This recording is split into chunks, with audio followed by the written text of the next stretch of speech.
Well, back in late 2012, a 75-year-old woman named Marion bought a Bible. It was a Bible she found in a used bookstore near her home in San Clemente, California.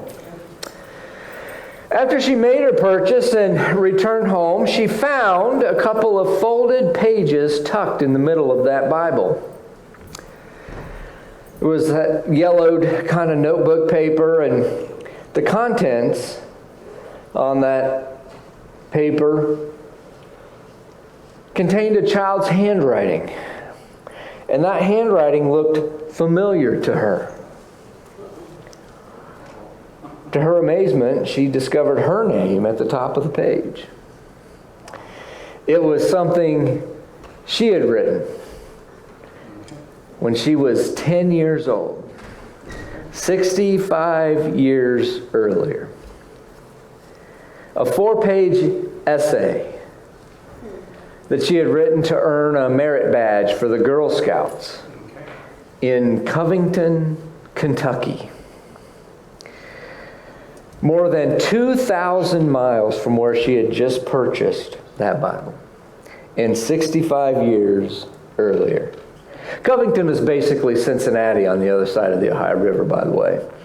2,000 miles and 65 years, and that essay wound up in a Bible she bought in a used bookstore in San Clemente, California. She was pretty emotional about the whole thing. She said, I opened the Bible and there was my name. I recognized my handwriting. I was shaking. I was crying. It's still a mystery how the essay ended up in a Bible on a used bookstore halfway across the country. But there is one thing that's certain, and that's this. When we look deeply into God's Word, we see evidence of our lives too. In the pages of Scripture, we meet people just like us. People who pursue faith and hope in God. People who, at the same time, battle depression and doubt and lust and pride. As we read the biblical stories about Abraham and Ruth and David and Mary and Peter, we recognize our own life story in their lives. And as we dig into the Psalms this summer, not only do we find in the Psalm writers people who are a lot like us, but we also get a look at the inner life of those people. We see not just the naked events from their lives, but their interpretation of those events, their feelings about those events.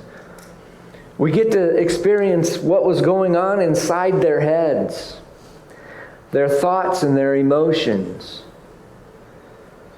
So we don't just see the experiences of the people of God, but we get to see what those experiences were like for them. Now, most of us think of the Psalms as songs of praise, and that they are, but they're not all happy songs.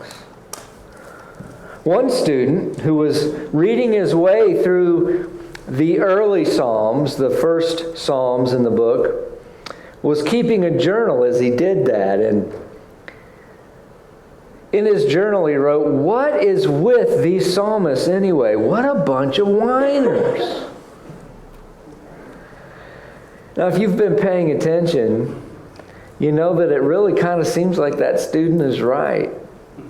If the only Psalms we had were the first 50 or so, the overwhelming feeling we would get would be sadness and pain and lament, blues. Psalms is actually divided into 5, we call them books. And the 5th one is mostly praise.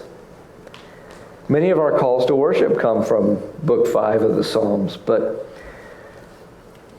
the book as a whole makes this dramatic shift, this dramatic turn to praise at the end, but not before it deals honestly with life. The good, the bad, and the ugly. And if we read the Psalms patiently, they force us to do the same thing, to come to terms with all of life. I mean, this is nitty-gritty, real-life stuff. Life can be hard sometimes, can't it? Harder for some than others. But no one escapes life unscathed.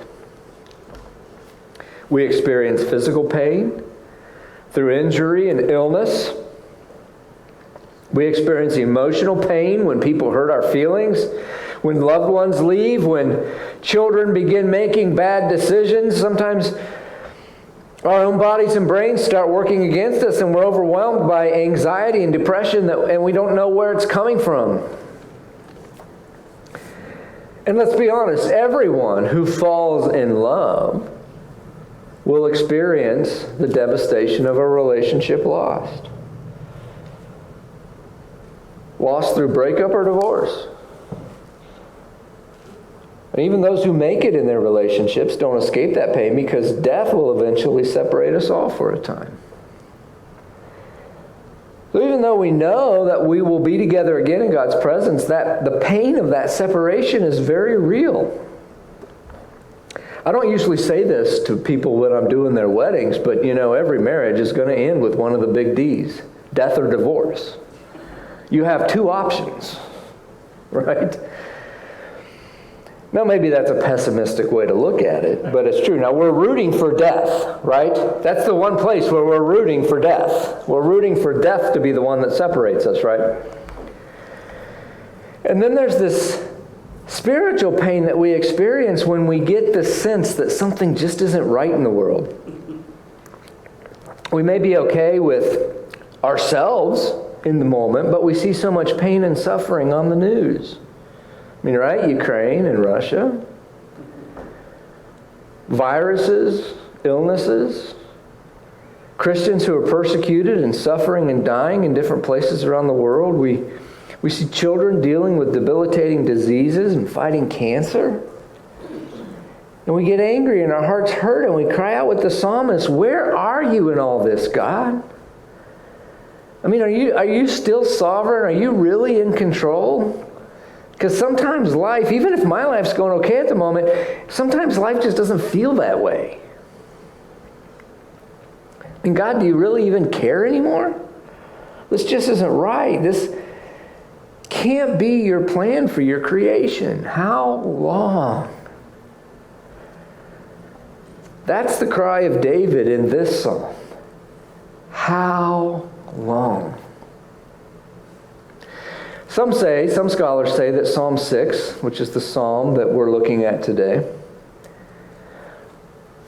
like the three psalms that precede it, Psalms 3, 4, and 5, all fall under the heading of Psalm 3, which says this, a psalm of David when he fled from Absalom, his son.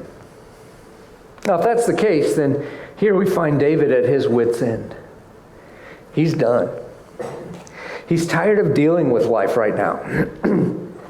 Others think that maybe the psalmist is dealing with a life-threatening disease or injury. Regardless, it's clear that he's done. Look with me at Psalm 6.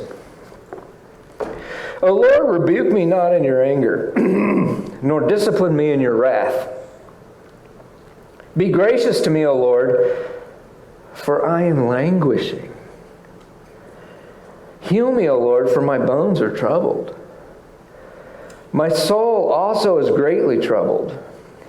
So his soul is troubled and he's feeling it in his bones. But you, O Lord, how long? Turn, O Lord, deliver my life. Save me for the sake of your steadfast love, for in death there is no remembrance of you. In Sheol, who will give you praise? What good is it if I wind up dead? I'm weary with my moaning. Every night I flood my bed with tears. I drench my couch with my weeping. My eye wastes away because of grief. In growth, it grows weak because of all my foes.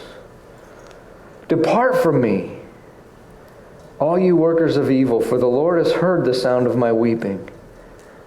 The Lord has heard my plea. The Lord accepts my prayer. All my enemies shall be ashamed and greatly troubled. They shall turn back and be put to shame in a moment.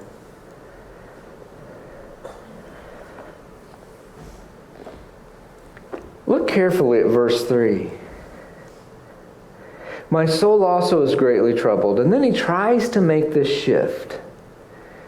He says, but you, O Lord.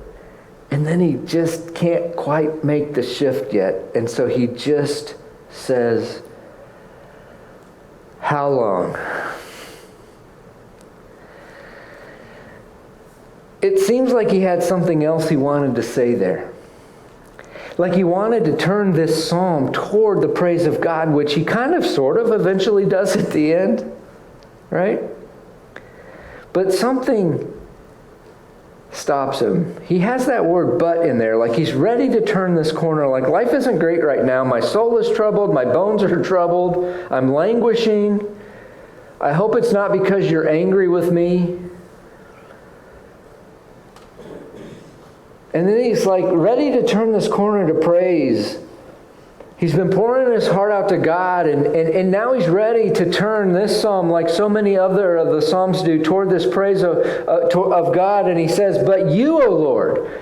And that's a fairly common formula for doing that in the Psalms. It's like it spells out what life is like right now, and then it says, but you, O Lord. And then he begins to praise God, and he tries to do that here, but he can't.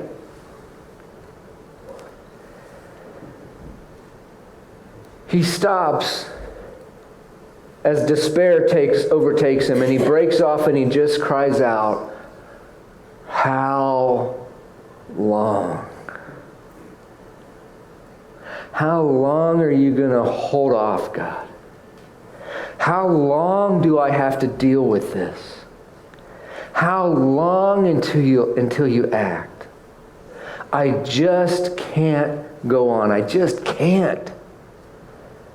How long? He doesn't even finish that sentence. It's all disjointed. He has these thoughts in his head that probably made a lot of sense, but when he goes to write them down, he just can't. And he just stops and he says, how long?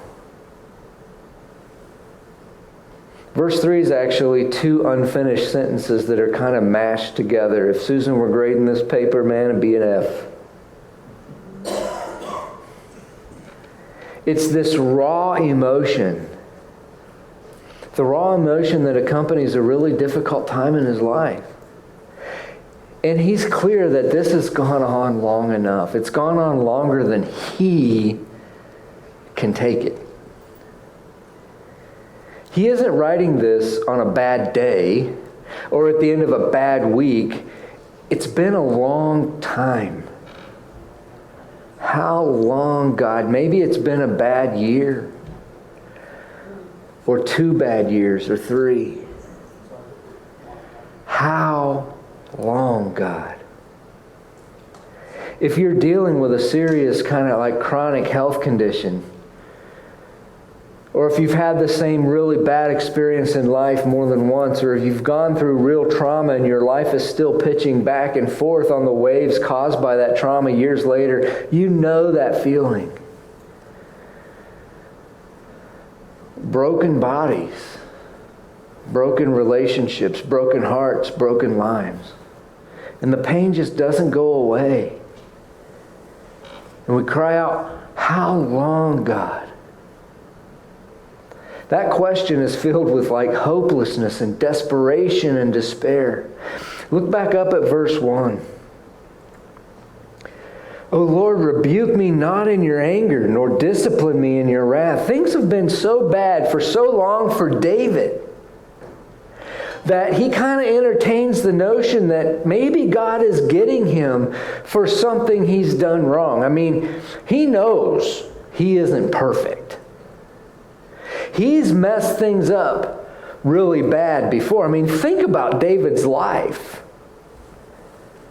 I mean, scandal, lies, murder, a cover-up, ego, arrogance, all of it. And so in his mind, maybe this is some form of like God-ordained karma coming back around to get him. You know, you do reap what you sow after all.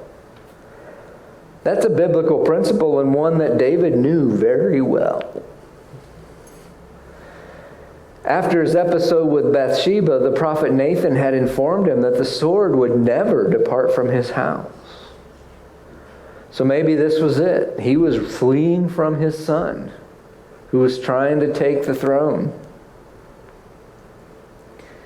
Maybe this was the end, finally getting what he deserved.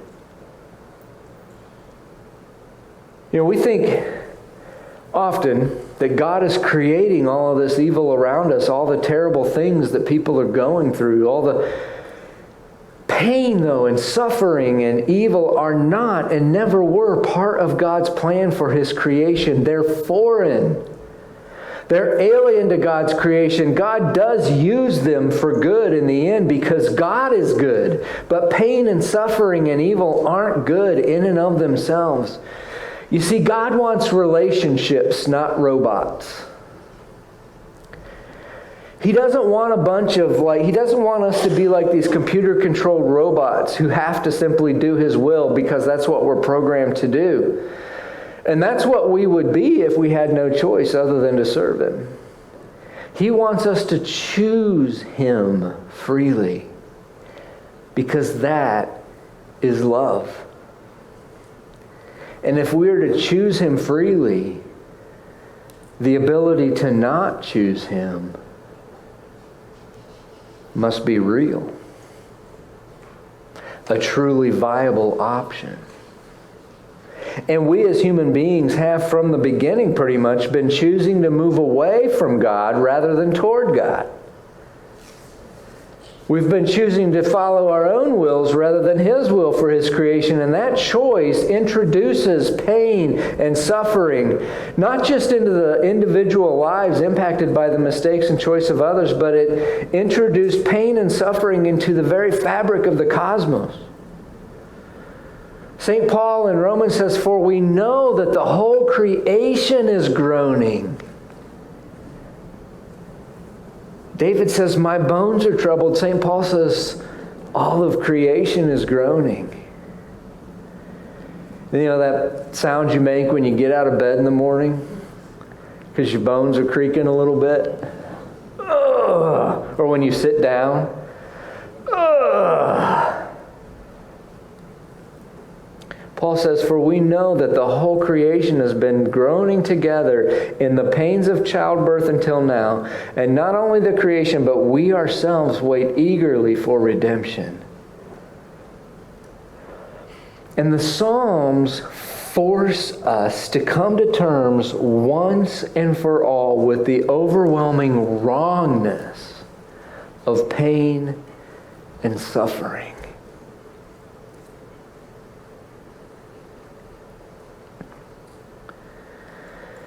So often in trying to understand why so much pain and suffering exists in the world, we have nothing but empty words for those actually going through it. We believe some of the same things the heart of the psalmist was in danger of believing. Things like, if bad things are happening to you over and over again, you must deserve it. Or maybe it's more personal. If bad things are happening to me over and over again, maybe I deserve it. I'm a bad parent, I'm a bad spouse, I'm a bad friend, I'm a bad person. So often, we want to blame the sufferer for their suffering. And yes, sometimes that suffering is deserved. But it isn't here, and it isn't always. Or sometimes with better intentions, we want to fix the suffering. We want our friend, our relative, our coworker to get back to normal. Sadly, so often, even though our intentions are good, we, like the foes in the psalmist's life here, offer empty words or hurtful words trying to fix things. Look at verse 7. "My eye wastes away because of grief.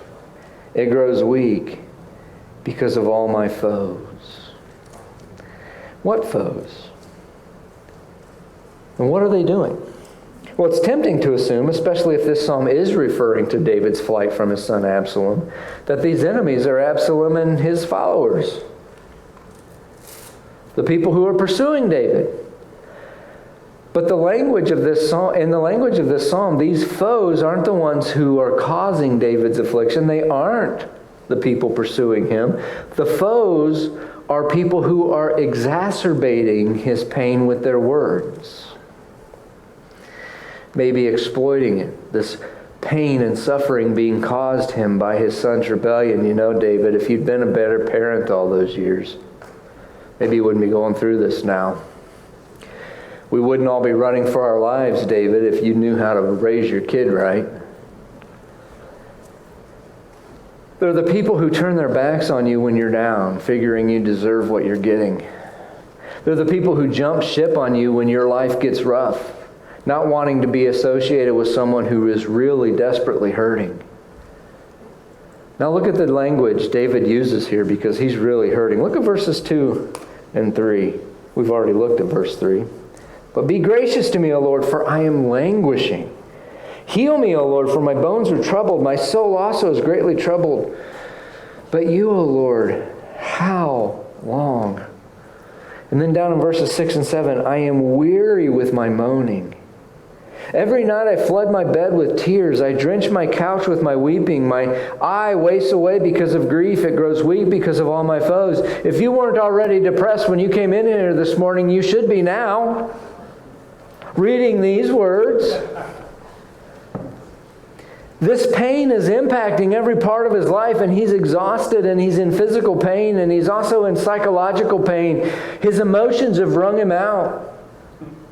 And he's in spiritual pain. His circumstances are causing him to wonder about who God is. Like, God, are you the one getting me here? He's questioning God's goodness and mercy and grace. His body and his mind and his soul are in great pain, overwhelming pain. He hasn't stubbed his toe. A sharp knife is piercing his very soul, and it's impacting every part of his being, his mind, his body, his spirit.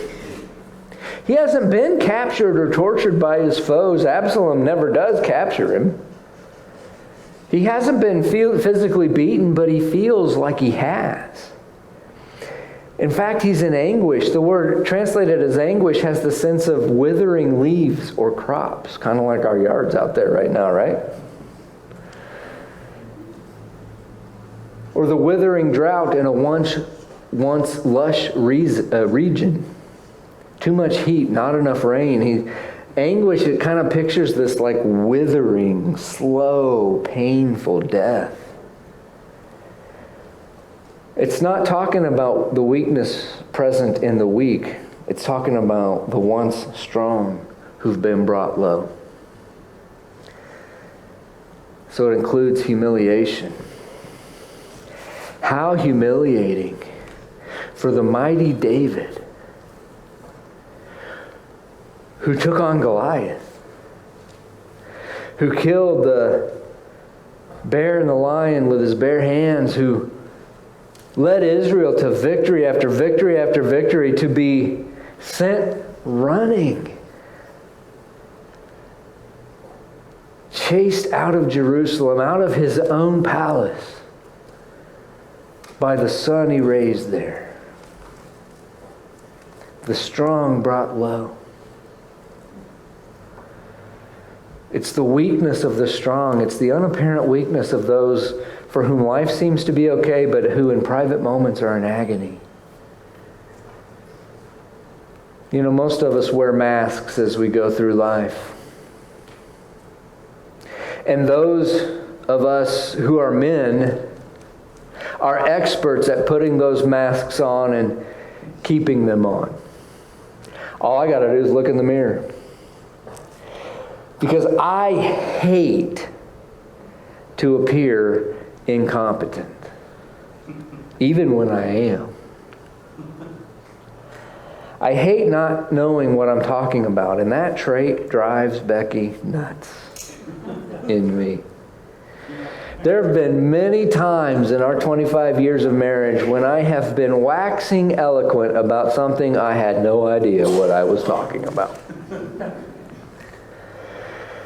The problem was she's really smart.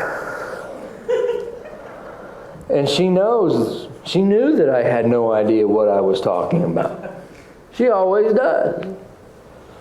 It's like she has this radar for dumb. I think most wives have that, right? Janet, you know when Pat's making stuff up, don't you? You're not gonna admit it. Not gonna admit it. Not gonna admit it. And so she stops and she looks at me with that look that says, "Just shut up, you idiot." It's like that my husband the idiot look. Y'all know what it is, right?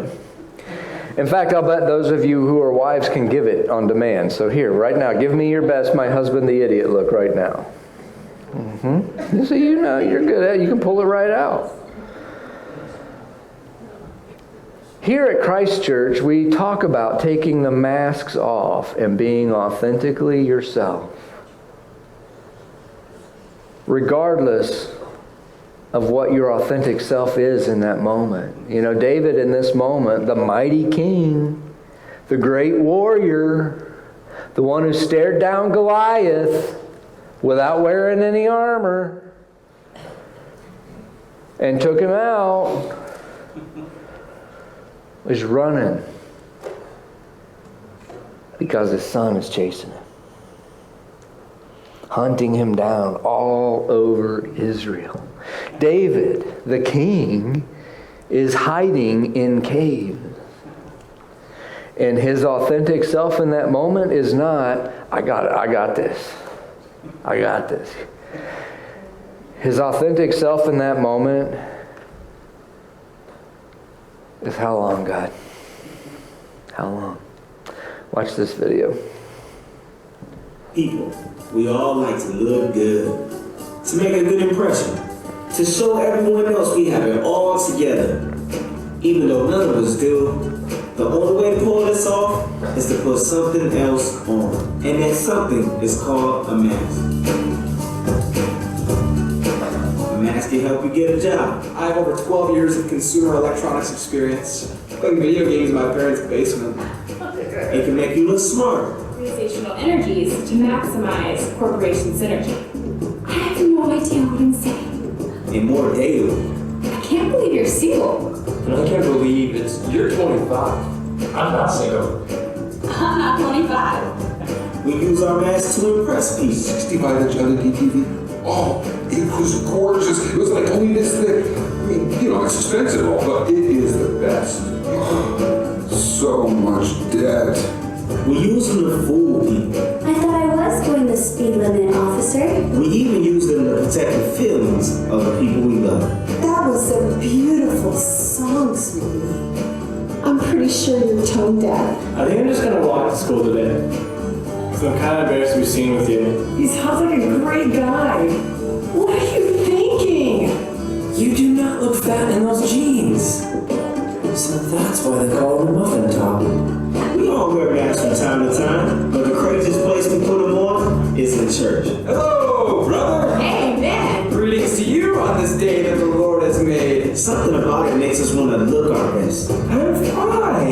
sound our best, He hath blessedeth me so verily. and make like everything's perfect. Things are great. But behind every perfect mask is a perfectly messed up life. People with hearts that are empty, confused, addicted, hopeless, helpless, and hurt. People who think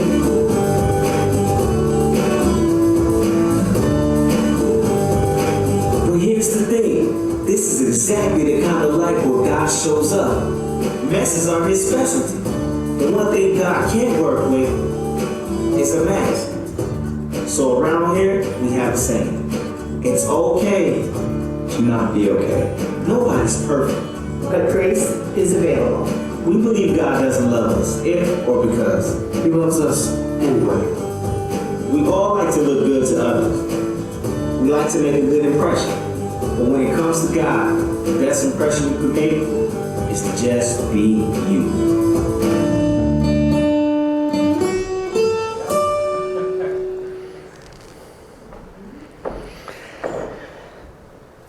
Sadly, I think one of the places where the most fake is at church. And it's the place where we need to be willing to be real. And the Psalms remind us that we can be. David, the king, the warrior, has taken his mask off here, and he's given us a glimpse into the insecurity and the vulnerability of his hurting heart.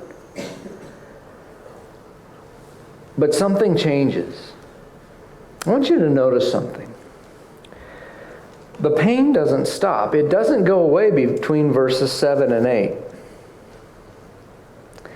And he doesn't put his, "I've got it all together, I'm the king and you can count on me" mask back on.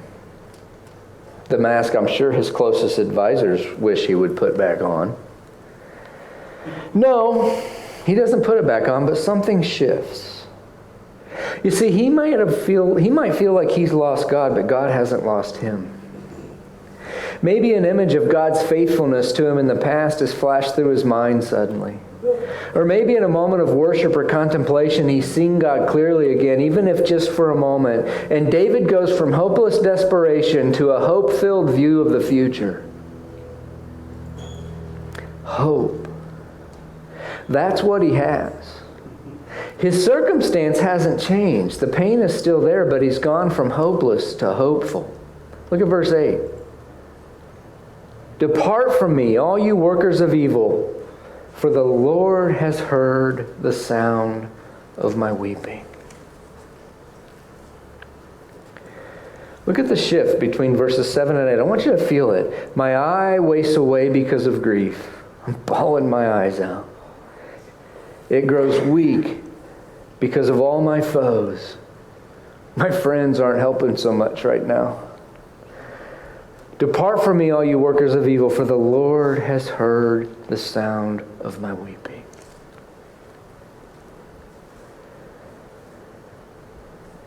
You know, Jesus actually pulled language from this psalm in his darkest hour.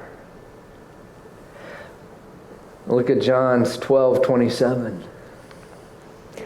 "Now my soul is troubled, and what shall I say? Father, save me from this hour? But for this purpose I have come to this hour."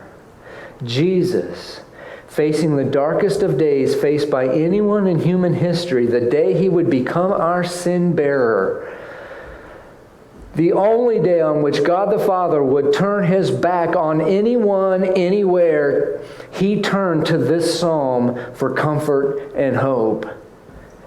"Now my soul is troubled." The words of David, "I am languishing, my bones are troubled, my soul also is greatly troubled." And because Jesus faced that day truly alone, you and I can face our dark days, our dark months, our dark years, with knowing, not just in our minds, but in our hearts, that God is there and he has heard our prayer.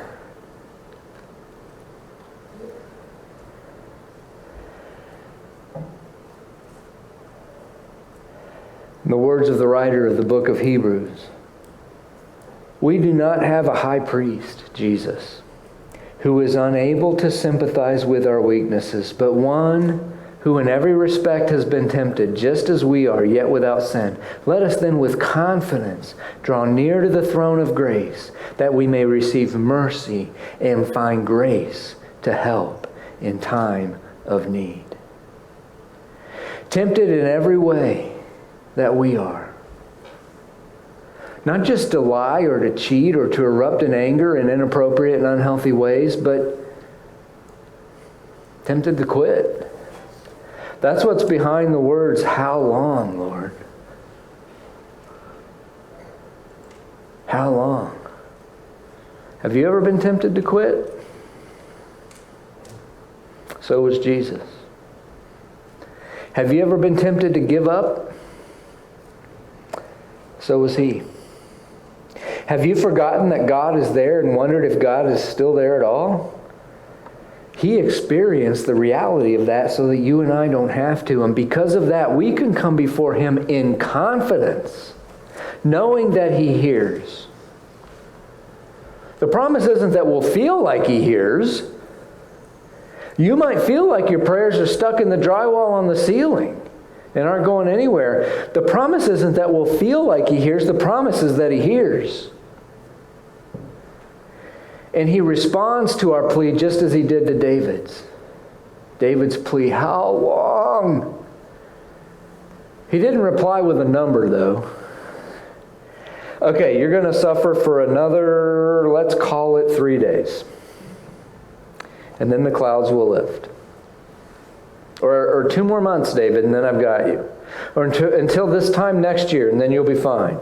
We can handle a lot as human beings if we know it will end and when it will end. When the end is in sight, if we know I will be in this much pain for this amount of time, we can handle a lot. God doesn't respond, though, with a number here. He responds with His presence. It may not be His felt presence, but you have His presence regardless, and He is holding you together while you feel like you are falling apart. Depart from me, all you workers of evil, for the Lord has heard the sound of my weeping. The Lord has heard my plea, and the Lord accepts my prayer. All my enemies shall be ashamed and greatly troubled, and they shall turn back and be put to shame in a moment. David didn't know when that was going to come, but he knew that God had His hand on his life, and that was his source of hope. God is holding you together, just like He held David together. I can prove it. Close your eyes. I'm not going to do anything to you. Close your eyes. I want you to take a deep breath. Breathe in through your nose and out through your mouth. And take another one. Feel the breath on your tongue. Feel the life-giving air fill your lungs. Do you feel that? You're still here. You're still breathing. He is holding you together, whether you like it or not. And in the moment you take your last breath here, you will take your next one with Him. He is holding you together. He is holding us together, just as He held David together through his many days of darkness. And so with David, we can proclaim, the Lord has heard the sound of my weeping. The Lord has heard my plea. The Lord accepts my prayer. Will you do me a favor? Will you stand? I want us to proclaim that together. Not to God. He already knows that. He already knows He's heard our prayer. He already knows He hears our weeping. Let's proclaim it to each other as we close. The words are on the screen. The Lord has heard the sound of my weeping. The Lord has heard my plea. The Lord accepts my prayer. This is the word of the Lord.